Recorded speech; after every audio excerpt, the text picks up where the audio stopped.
So this is progress on the outdoor tank in the middle of winter.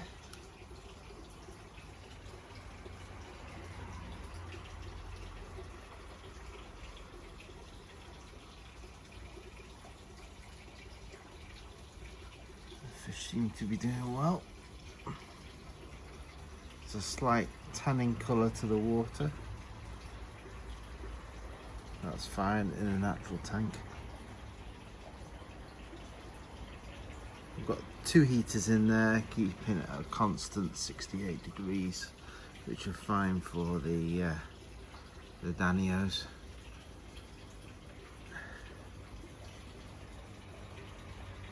There is a weather loach in here, but it's in the middle of the night at the moment, so I guess he's hiding somewhere.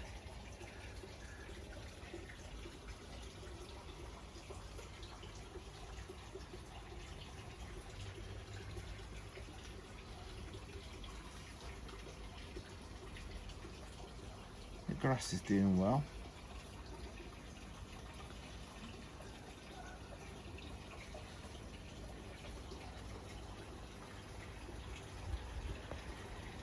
Can't get over the growth of that plant. It's actually, you can see the roots coming down from the plant, trying to find the bottom of the tank. There's a natural buildup of the substrate at the bottom. There's nothing to worry about. So what you're seeing here looks like moss, but it's actually a natural mix of biofilm and mulm that forms in young soil-based aquariums. Because this setup uses compost and sand, a soft fluffy layer develops as organics break down and beneficial bacteria grow on the wood and substrate. It might look messy, but it's actually a healthy sign that the ecosystem is settling in. This biofilm feeds shrimp, snails and tiny microorganisms, while the mulm becomes a nutrition-rich base for the plants which love to feed on them as it goes further into the substrate. Over time, it usually darkens and compacts and blends into the aquascape. You only need to intervene if it gets too thick and it starts to smother the leaves of the plants. But in most cases, it's just best to leave it alone and let nature do its thing. A gentle siphoning if you have too much during minimal water changes. I say the more you change the water, the more detriment it is to the fish. Just top ups. That's all I do. The cleanup crew, like the snails and shrimps, love this stuff. They love to graze on this stuff. So yeah, it's a completely normal part of the tank maturing. So that's what kind of brings me on to the next part of the video of our indoor tanks. So this is my son's tropical tank, and it was set up before I really got into the dirted substrate. So it's just a mixture of gravel and sand, and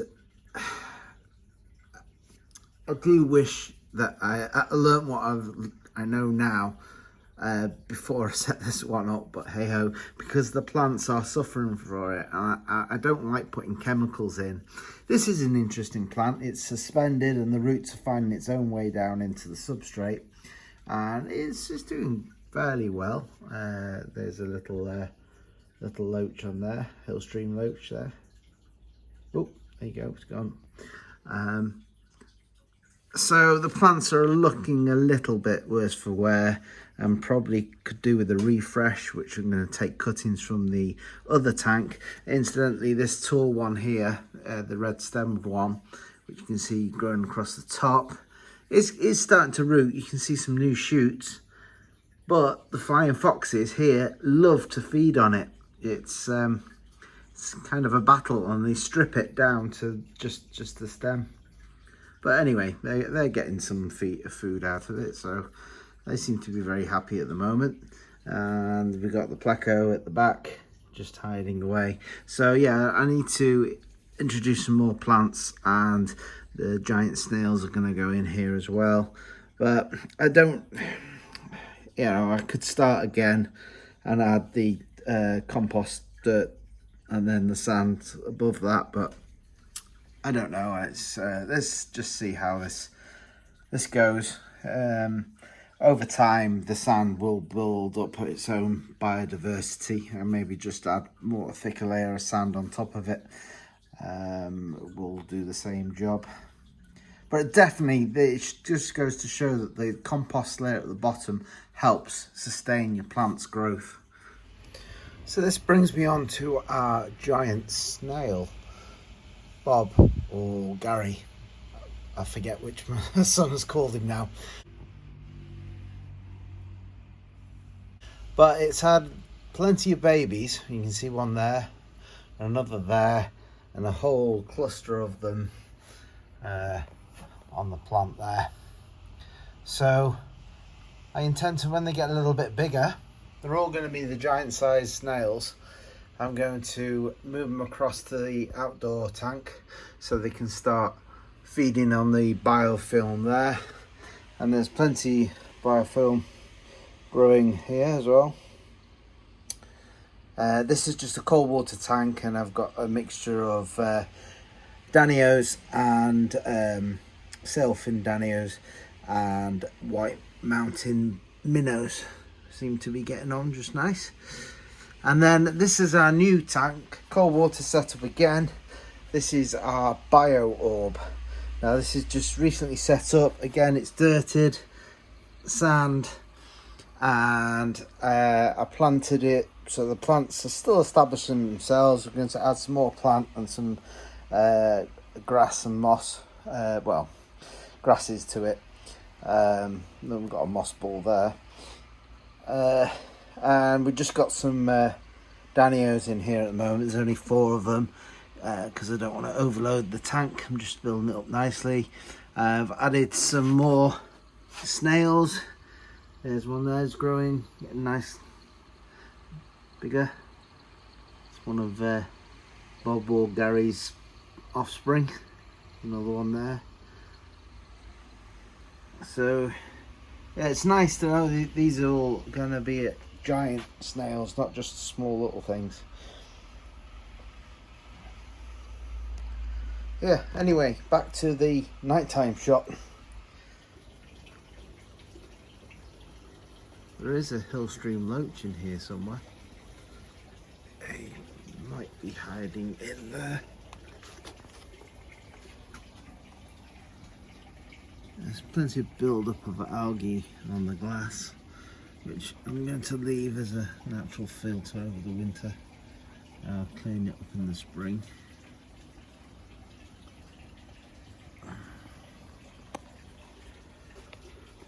But all in all, I'm pretty pleased with the progress of this, because I did wonder how it coped being outside.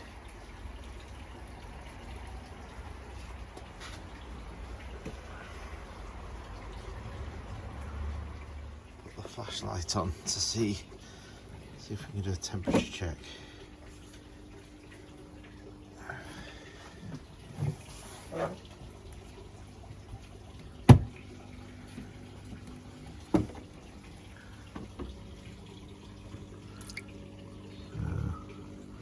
There's the thermometer.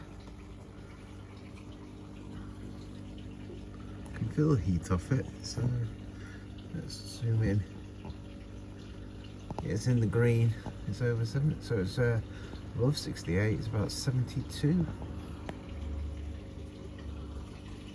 Look at the plant growth. Trying to escape the tank.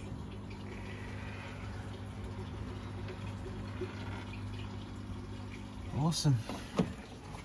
Alright. I mean, the light itself does help to heat the water, because it does now throw out some heat. It's not a LED lamp.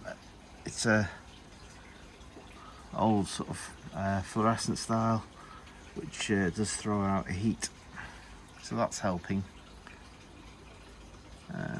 The fish seem to be pretty active. So for a natural tank, the sort of yellow tinge to the water, I believe it shows good water quality. Oh, there he is. There's the weather loach. He's fine. He's grown a little bit.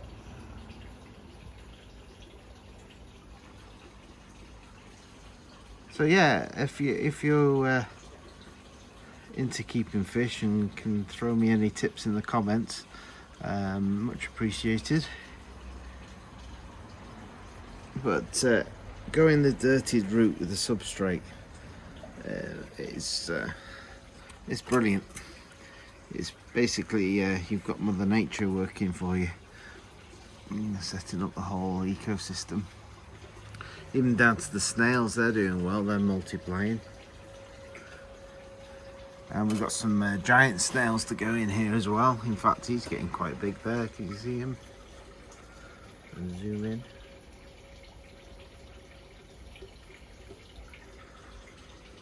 So yeah, like and subscribe for more fish content. Oh, there he is. No sign of the hill stream loach yet. He'll be in here somewhere.